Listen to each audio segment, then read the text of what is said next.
بسم اللہ الرحمن الرحیم۔ علامہ خادم حسین رضوی سربراہ تحریک لبیک پاکستان اپنے خالق حقیقی کو جا ملے۔ پورا پاکستان اور حضور پاک صلی اللہ علیہ وآلہ وسلم کے تمام محبت کرنے والے لوگ اس وقت دلی طور پر گہرے رنج و غم میں ہیں۔ علامہ خادم حسین رضوی جو حافظ قرآن بھی تھے اور شیخ الحدیث بھی تھے، بہت ہی اعلیٰ پائے کے خطیب تھے۔ لاہور میں ایک بڑی مسجد میں انہوں نے بطور خطیب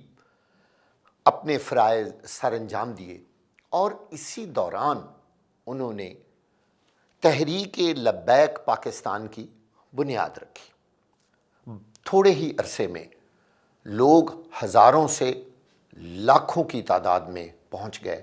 جو ان کے ساتھ شانہ بشانہ دن رات چلنے کو تیار تھے، یہاں تک کہ لوگ اپنی جان کا نذرانہ پیش کرنے کے لیے بھی ان کے ساتھ کھڑے تھے۔ کیوں نہ کھڑے ہوتے؟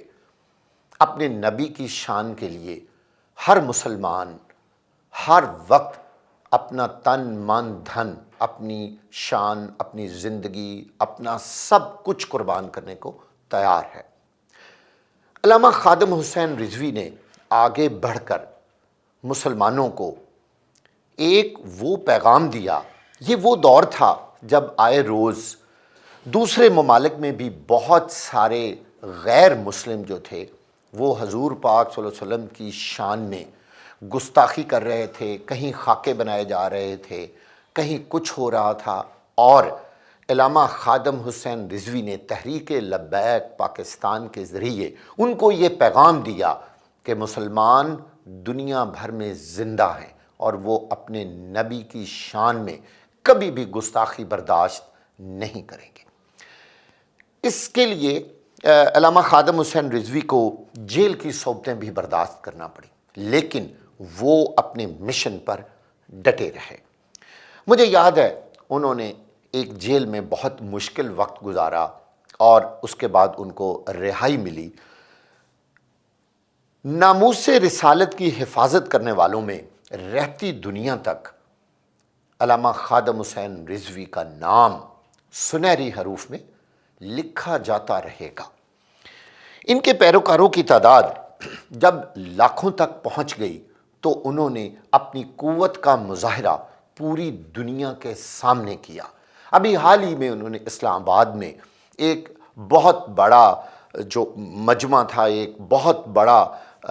ایک جلسہ کیا اور وہاں انہوں نے بتایا کہ ناموس رسالت پر مر مٹنے والے کتنے بڑی تعداد میں لوگ موجود ہیں اور مسلمانوں کی کتنی بڑی تعداد ہے جو اپنے نبی کی شان، تن من دھن کے لیے ہر وقت قربان ہونے کو تیار ہے۔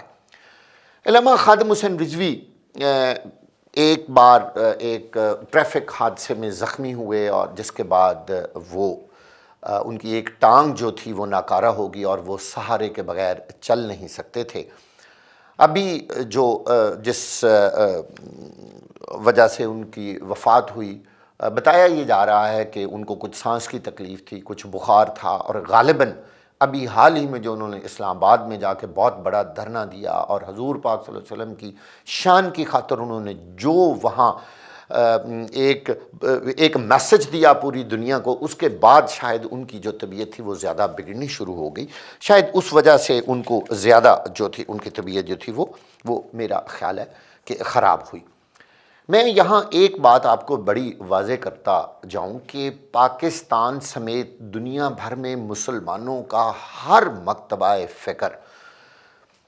علامہ خادم حسین رضوی کے جذبات سے گہرا لگاؤ رکھتا تھا اور وہ ہمیشہ ان کو سپورٹ کرتے تھے۔ ہاں ایک بات ہے، لوگ کہتے ہیں کہ علامہ خادم حسین رضوی صاحب زبان کے کچھ ترش تھے۔ حقیقت یہ ہے کہ سچے اور کھرے لوگ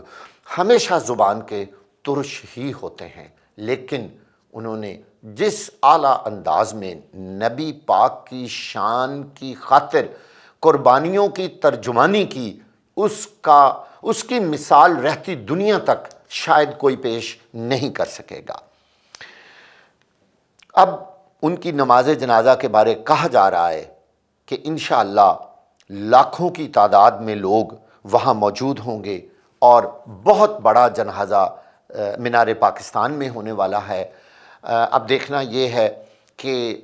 ہم لوگ اور ان کے دوسرے پیروکار علامہ خادم حسین رضوی جو تحریک شروع کر کے گئے ہیں ان کو کہاں تک لے کے چلتے ہیں اور اس کی کس حد تک ہم اس کا تسلسل جو ہے وہ جاری رکھتے ہیں۔ نبی کی آن اور شان کی خاطر علامہ خادم حسین رضوی کی جو خدمات ہیں وہ تو کبھی بھلائی نہیں جا سکتی، اور خاص طور پر ان کے پیروکار اور ان کی تحریک کے جو دوسرے لوگ ہیں ان سے جب میری بات ہوئی تو انہوں نے کہا کہ یہ پہلے سے زیادہ جو ہم ایکٹیو ہوں گے اس سے بھی زیادہ انشاءاللہ ہم کوشش کریں گے کہ ہم ان کا یہ جو انہوں نے ایک موو شروع کی، جو انہوں نے ایک تحریک شروع کی، اس کو ہم زیادہ کامیاب کریں گے اور انشاءاللہ اس کو ہم آگے لے کے چلیں گے۔ اس موقع پر ANN آئرہ نیوز نیٹ ورک کے تمام ملازمین کی جانب سے میرے سمیت ہم تحریک لبیک پاکستان کے اس دکھ میں برابر کے شریک ہیں، اور ہم دعا کرتے ہیں کہ اللہ تعالیٰ علامہ خادم حسین رضوی کو جنت میں اعلیٰ ترین مقام عطا کرے، کیونکہ انہوں نے